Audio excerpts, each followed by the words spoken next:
અને હું આજે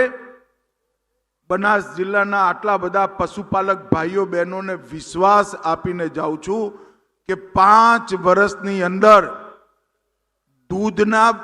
વધારે ઉત્પાદનથી તમારો નફો વધે એ જુદો, અત્યારે જેટલું દૂધ છે એટલા દૂધમાં 5 વર્ષની અંદર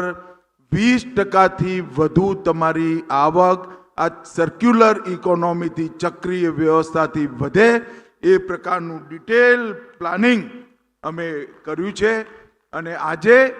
એ આપણા સૌના માટે, મારા માટે પણ, કારણ કે હું ગુજરાતનો છું, આપણા સૌના માટે સૌભાગ્યની વાત છે કે ડિટેલ પ્લાનિંગનું મૂળ બનાસ ડેરીના હેડક્વાર્ટરમાં નંખાવાનું છે. ત્યાં આગળ જ મિટિંગ છે અને અહીંયા જે નિર્ણયો થશે એ બનાસકાંઠાની જેમ આખા દેશના પશુપાલકો અને ખેડૂતોની આવક વધારવાનું કામ થશે, એનો મને વિશ્વાસ છે.